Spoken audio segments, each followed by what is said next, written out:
ஓம் ஸ்ரீ பிரித்யங்கரா தேவியே போற்றி போற்றி. என் அன்பு குழந்தையே, உன் வாழ்க்கையில் கஷ்டங்கள் துரத்தி அடிக்கிறது அல்லவா? வறுமை உன்னை வாட்டி வதைத்து கொண்டிருக்கிறது. என் தங்கமே, வாழ்க்கையில் வருகின்ற கஷ்டங்களுக்கு என்ன காரணமாக இருக்க முடியும்? நாம் எத்தனைதான் உழைத்தாலும் நம்மை துன்பங்கள் வாட்டி வதைத்து கொண்டிருக்கிறது என்று என் பிள்ளை நீ நினைத்து கொண்டிருக்கின்றாய் அல்லவா? என் தங்கமே, இன்று உன் தாயானவள் இந்த கஷ்டத்திற்கெல்லாம் காரணம் என்ன என்பதை தெரிந்து கொண்டு வந்திருக்கிறேன். அது வெளியில் எங்கும் இல்லை, உன்னுடைய இல்லத்திற்குள் தான் இருக்கின்றது. உன் இல்லத்தில் நடக்கின்ற சில தவறுகளால் தான் உனக்கு வறுமை உன்னை விட்டு பிரியாமல் உன்னோடு இருந்து கொண்டிருக்கிறது என்பதை நான் புரிந்து கொண்டேன். நான் இப்போது உன்னோடு பேச வந்திருக்கிறேன் என் தங்கமே. உன் வாழ்க்கையில் வறுமை என்பது உன்னோடு ஒட்டி பிறந்தது போல என்னாலும் தொடர்ந்து கொண்டே இருக்கிறது. அம்மா இன்று உனக்கு அதனை உணர்த்துவதற்காக தான் இங்கு வந்திருக்கின்றேன். என் தங்கமே, நான் சொல்லி முடிக்கும் முன்பே நீ நிச்சயமாக இதுவெல்லாம் உன் இல்லத்தில் நடந்து கொண்டிருக்கிறது என்பதை நீ புரிந்து கொள்வாய்.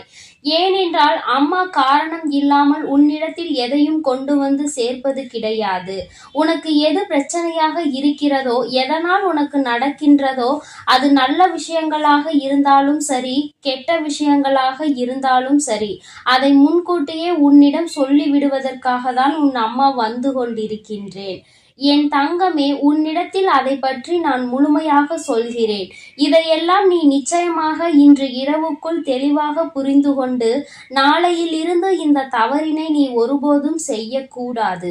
என் தங்கமே, வறுமைக்கு வழிவகுக்கக்கூடிய இந்த தவறுகள் உன்னுடைய இல்லத்தில் இருக்கிறது என்றால் அது உண்மைதான். ஏனென்றால் நானே அதனை கண்கூடாக கண்டுவிட்டேன் அல்லவா? உன்னுடைய இல்லத்தில் நான் இருக்கும் பொழுது உன்னுடைய குடும்பத்தில் இருப்பவர்களும் நீயுமே கூட சில நேரங்களில் இந்த விஷயத்தை செய்கிறாய். இதை செய்யக்கூடாது என்று சிலருக்கு தெரிந்திருக்கும். ஆனால் அந்த நேரத்தில் செய்கின்ற பொழுது அதை மறந்து விடுகிறார்கள். தான் செய்வது தவறு என்பதை அதன் பின்னால் உணர்வதும் கிடையாது. நம்முடைய இல்லத்தில் தெய்வங்களை குடியமர வைக்க வேண்டும் என்றால், தெய்வங்கள் உன் இல்லத்தில் நிரந்தரமாக இருக்க வேண்டும் என்றால், அவர்களுக்கு பிடிக்காத சில விஷயங்களை நீ ஒருபோதும் செய்யக்கூடாது.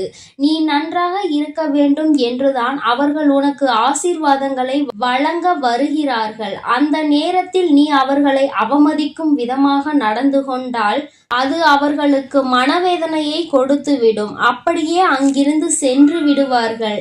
என் தங்கமே, அம்மா சொல்கின்ற தெய்வங்கள் யாரெல்லாம் தெரியுமா?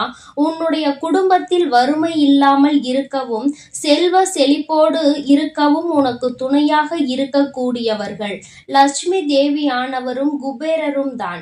என் தங்கமே, இவர்கள் இருவரையும் ஒரு நாளும் அவமதித்து விடாதே. அதற்கு அம்மா சொல்கின்ற இந்த விஷயங்கள் எல்லாம் உன் இல்லத்தில் நடந்து கொண்டிருக்கிறதா என்று ஒரு முறை சோதித்து பார். என் குழந்தையே, உப்பு ஒருபோதும் நீ கீழே சிந்திவிடக் கூடாது. ஏனென்றால் அது மகாலட்சுமியை அவமதிப்பதற்கு சமமாகும் அல்லவா? அதனால் எப்பொழுதுமே உப்பினை கீழே சிந்தாமல் பார்த்து கொள்ள வேண்டும்.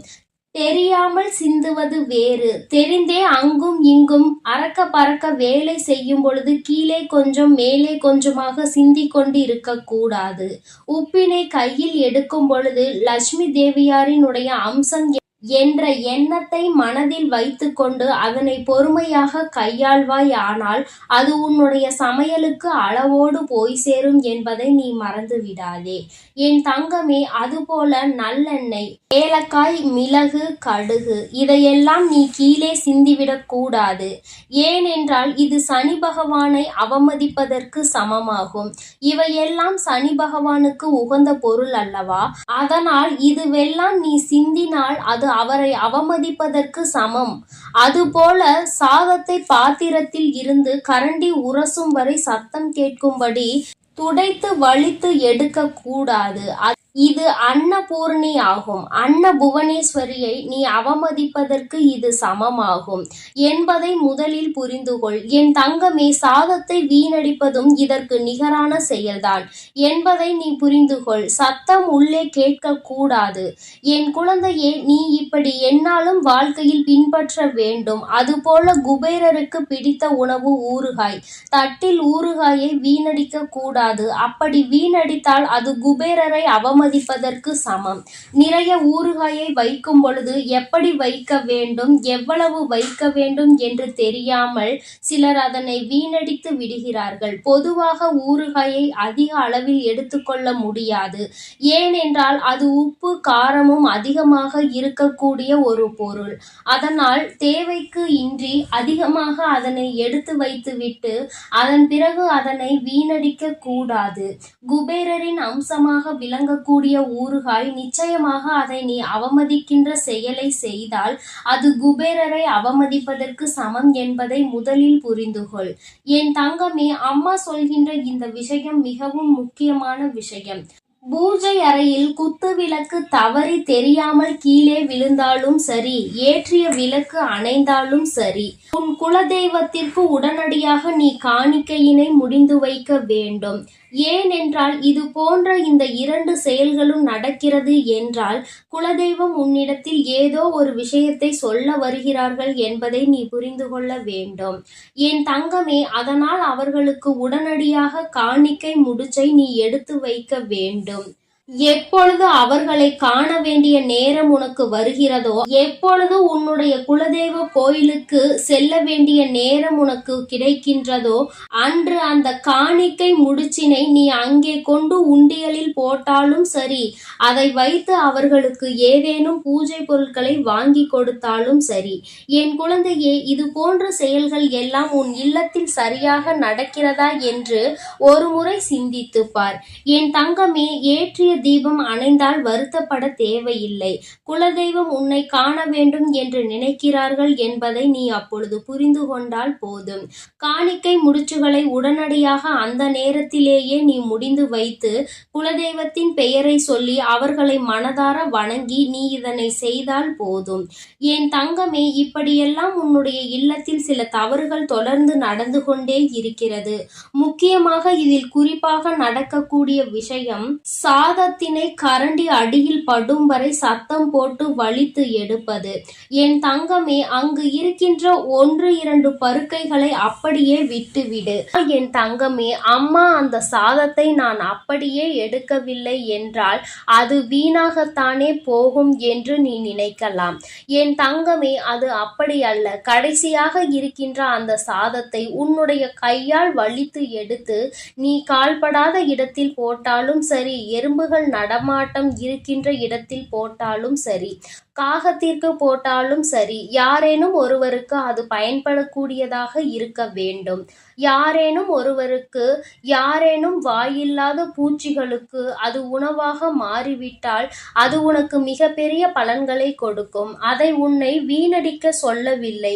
என் தங்கமே, சில குழந்தைகள் நினைப்பார்கள், அம்மா நிறைய பொருட்கள் சாப்பிட முடியாமல் எஞ்சி அங்கே கழனியாக செல்கின்றது என்று.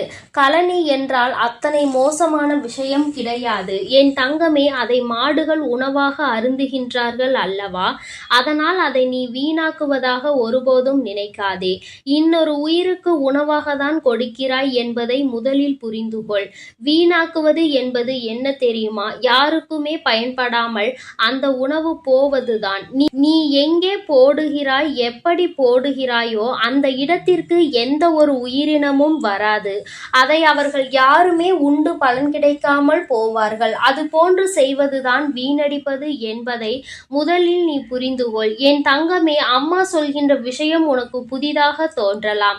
ஆனால் ஒரு உயிர் அதை சாப்பிடுகிறது என்ற விதத்தில் நீ ஒரு முறை சிந்தித்துப் பார். அப்படி செய்வது நிச்சயமாக என் குழந்தையே, நீ இன்னொருவருக்கு உணவு கொடுக்கிறாய் என்கின்ற அர்த்தத்தில்தான் மாறும் என்பதை நீ புரிந்து கொள்வாய். நீ வெளியில் சென்று உணவு அருந்தும் பொழுது அங்கே சாப்பிட முடியாமல் வீணாக்கக்கூடிய அதை அப்படியே வீசிவிட்டு வருவதுதான் உணவை வீணடிப்பது. ஒருவேளை என் குழந்தையே, உனக்கே தெரியாமல் அவைகள் எல்லாம் குப்பையில் தள்ளாமல் அங்கு இருக்கின்ற நாய்களுக்கு உணவாக கொடுத்தார்கள் என்றால் நிச்சயமாக அதுவும் உனக்கு ஒரு வகையான புண்ணியத்தில் வந்து சேரும். என் பிள்ளையே, அப்படி இல்லாமல் அது வீணாகி போகிறது என்றால் அது மிகப்பெரிய தவறு என்பதை நீ புரிந்து கொள்ள வேண்டும். என் தங்கமே, அதனால் ஒரு நாளும் உணவை வீணாக்காதே. எத்தனையோ பேர் உணவில்லாமல் தவித்து கொண்டிருக்கின்றார்கள். என் செல்ல குழந்தையே, அம்மா சொன்னதை கவனமாக நினைவில் வைத்துக்கொண்டு நீ இனி இதுபோல் நடந்து கொண்டால் நிச்சயமாக இனி உன் வாழ்வில் எப்பொழுதும் நல்லது நடக்கும் என்பதை நீ மறந்து விடாதே. என் அன்பு பிள்ளைக்கு இந்த தாயானவளினுடைய ஆசீர்வாதங்கள் எப்பொழுதும் முழுமையாக இருந்து கொண்டே இருக்கும்.